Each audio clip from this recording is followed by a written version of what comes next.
जय हिंद दोस्तों, काव्य क्लासेस के यूट्यूब चैनल पर आप सभी दोस्तों का बहुत बहुत स्वागत। दोस्तों, हम बीए प्रथम वर्ष सेमेस्टर सेकेंड विषय राजनीति विज्ञान लेसन 6 जो है वो राज्य की उत्पत्ति के सिद्धांत के बारे में पढ़ रहे हैं। और राज्य की उत्पत्ति के 4 सिद्धांत हैं और 4 सिद्धांतों में से हम आज तीसरे सिद्धांत पर हमारी चर्चा जारी रहेगी। अब मित्रों, जो राज्य की उत्पत्ति का जो तीसरा सिद्धांत है वो सिद्धांत है सामाजिक समझौते का सिद्धांत। सामाजिक समझौते के सिद्धांत के मुख्य रूप से 3 प्रवर्तक माने जाते हैं, 3 प्रतिपादक माने जाते हैं, जिनका नाम है हॉब्स, जॉन लॉक और रूसो। इन सभी लोगों का नाम सामाजिक समझौते के सिद्धांत में सबसे पहले आता है। तो हमने ये पढ़ा कि हॉब्स क्या कह रहे हैं कि आखिर मनुष्यों को सामाजिक समझौता क्यों करना पड़ा जिसके बाद राज्य का निर्माण हुआ। तो हॉब्स के बारे में हमने पढ़ लिया था, तो इस पे हम चर्चा ना करें तो ही बेहतर है। अब हम चर्चा करेंगे जॉन लॉक के बारे में। जॉन लॉक क्यों बताते हैं कि सामाजिक समझौते के सिद्धांत के द्वारा राज्य की उत्पत्ति हुई। आइए इनके बारे में हम पहले कुछ जान लेते हैं। जॉन लॉक का मित्र जो जन्म हुआ था वो 1632 में हुआ था और 1704 में इनकी मृत्यु हुई थी। और ये कहाँ पैदा हुए थे? इंग्लैंड में। जॉन लॉक इंग्लैंड में पैदा हुए थे, वहीं हॉब्स भी इंग्लैंड में ही पैदा हुए थे, यानी कि दोनों जो विचारक हैं वह इंग्लैंड में ही पैदा हुए थे। बहरहाल हम जॉन लॉक की बात कर रहे हैं।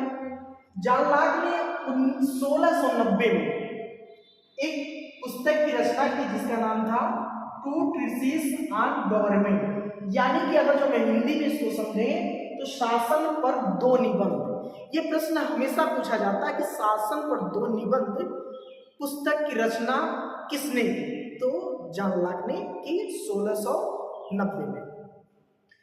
तो मित्रों, जॉन लॉक के अनुसार जॉन लॉक कहते हैं कि भाई मानव स्वभाव और प्राकृतिक अवस्था। जॉन लॉक मानव के स्वभाव के बारे में बताते हैं और कहते हैं प्राकृतिक अवस्था पहले कैसी थी। उनके अनुसार मानव स्वभाव कैसा है? वो कहते हैं कि मानव एक सामाजिक प्रेम, सहानुभूति, दया की भावना अपने अंदर विद्यमान रख करके जीवन जीने वाला प्राणी है। वो मनुष्य को कहते हैं मनुष्य एक सामाजिक प्राणी है, दयावान प्राणी है, प्रेम और भावना के साथ रहना पसंद करता है। लेकिन हमने हॉब्स को जो पढ़ा था, हॉब्स ठीक इसका उल्टा कहता था। हॉब्स कहता था कि मनुष्य जो है वो क्या है? स्वभाव से स्वार्थी है, ईर्ष्यालु है, वह आत्माभिमानी है, वो उसका स्वभाव ऐसा है। लेकिन यहाँ पर जॉन लॉक क्या कह रहे हैं? जॉन लॉक कह रहे हैं कि मनुष्य का जो स्वभाव है बहुत ही प्रेम पूर्वक रहने का है, सामाजिक जीवन जीने का है, उसके अंदर दया विद्यमान रहती है। इन सारी चीजों के साथ मनुष्य अपना जीवन व्यतीत करता है। और फिर ऐसी मान्यता जॉन लॉक बताता है कि प्राकृतिक अवस्था में लोगों के अंदर ऐसी भावना थी कि वो कहता था कि तुम दूसरों के प्रति वैसा ही व्यवहार करो जैसा तुम दूसरों से अपने प्रति चाहते हो। मतलब इसके कहने का ये है कि अगर जो मुझे गाली पसंद है, मुझे गाली नहीं पसंद है तो मुझे दूसरे को भी गाली नहीं देनी चाहिए। तो जॉन लॉक यही कहते हैं कि हमें दूसरों के साथ वैसा व्यवहार करना चाहिए जो व्यवहार हमें अपने लिए पसंद है।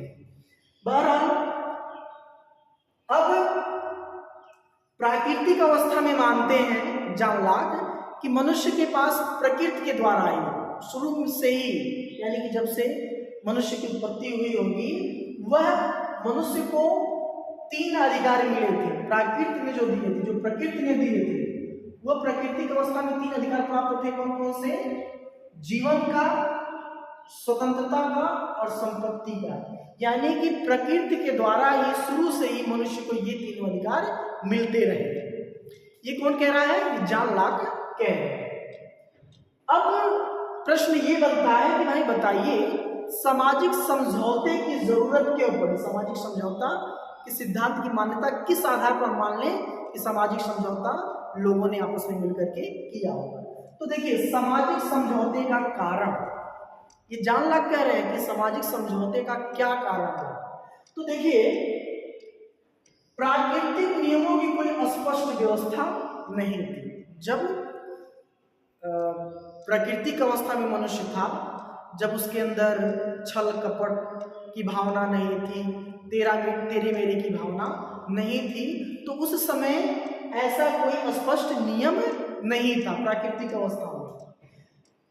अब क्या कह रहा है कि इन नियमों की व्याख्या करने के लिए, यानी कि कोई ऐसा नियम बनाया जाए जिससे सभी लोग आपस में सही तरीके से जीवन व्यतीत कर सके। इन नियमों की व्याख्या करने के लिए कोई ऐसी योग्य सभा भी नहीं थी, कोई ऐसी योग्य सभा भी नहीं थी, और इन नियमों को मनवाने के लिए कोई शक्ति नहीं थी।